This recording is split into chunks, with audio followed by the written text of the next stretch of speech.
and the moon's light will not return, meaning the sky has reached its darkest possible state, becoming completely transparent. Photographers could see the stars clearly from anywhere on Earth, but they decided to focus on a specific target, the Atlas object. What they saw was fascinating. This object in the night sky appeared green. According to everything we know, the Atlas object, sometimes called the Atlas Comet or Atlas stars, should not appear green. There is no known natural explanation for such coloration. The main theory proposed by scientists is that Atlas is a comet-like object, a mid-range star tracker, similar to other comets we have studied.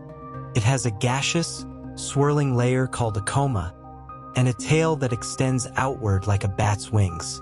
But the difference is that this one seems to belong to a different stellar system, far from our own, which is why it behaves unexpectedly. Now, here's the problem. Its composition doesn't match what we would expect based on known cometary behavior. For instance, green coloring isn't strange for a comet. When carbon molecules interact with solar radiation, especially diatomic carbon, C2, they can emit green light. So, if the Atlas object were a normal comet, we would expect it to contain plenty of these C2 molecules, turning green as it nears the sun. However, spectroscopic tracking by nearly all major telescopes around the world has shown that Atlas is almost devoid of C2. Yet it still glows green. This remains unexplained. We know Atlas contains a significant amount of carbon dioxide, CO2, but CO2 is not the same as C2. CO2 reflects light but doesn't produce green emission. Even more puzzling, the ratio of CO2 to water vapor, H2O, in Atlas is the reverse of what's seen in typical comets. Normally, water is more abundant than CO2, but in Atlas, it's the opposite. Additionally, the object contains an unusually high amount of phosphorus and nickel. Phosphorus in comets isn't strange, but it usually appears only when a comet is very close to the sun and exposed to high temperatures. Atlas, however, was still far from the sun when large amounts of nickel were already detected, suggesting something quite unusual. Because of this, some researchers have proposed that we may not be dealing with a natural object at all. A few even speculate, without evidence, that Atlas might be an artificial spacecraft. Nickel is used in ion propulsion engines, and such engines can produce high-temperature exhausts that release both carbon dioxide and nickel into surrounding gas. Of course, this might be just coincidence, and there's no solid proof for it. The strangest thing, however, is Atlas's behavior. From the time it was first detected in early May until now, in October, its path and speed have remained nearly constant. It hasn't become hotter or colder, nor has it changed direction significantly. Normally, when comets approach the sun, changes in surface temperature cause jets of gas to erupt, altering their speed and trajectory slightly.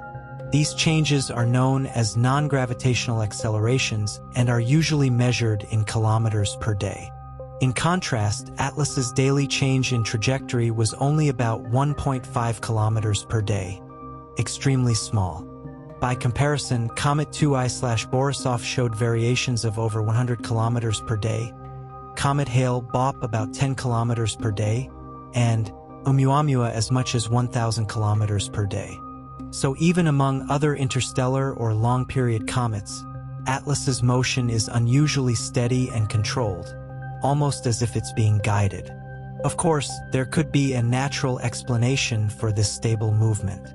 But if Atlas were truly a spacecraft, it could maintain its course deliberately, adjusting as needed, which would radically change our understanding of such phenomena.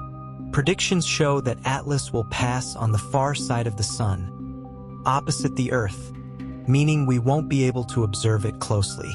As it approaches the sun, its speed should decrease, possibly as if it's waiting or holding position. Now, here's where things get even more intriguing. You may have heard about the famous WOW signal, detected in 1977.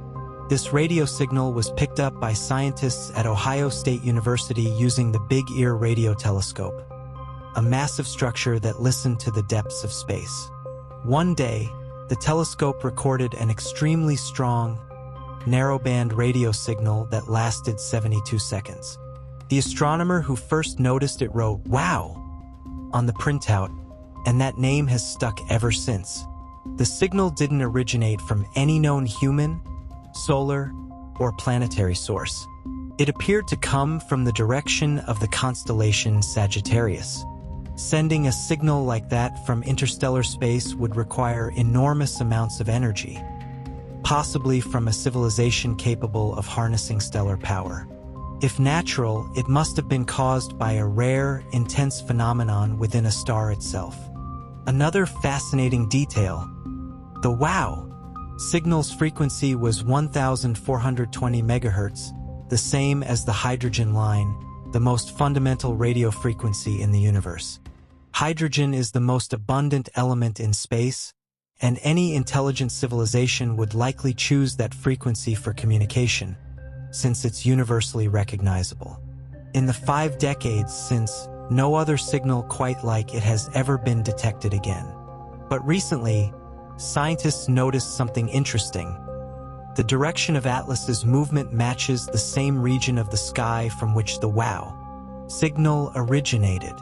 Some have speculated that perhaps the signal didn't come from a distant star, but rather from this very object, Atlas, back when it was still in the outer solar system near the Oort cloud, far beyond Pluto.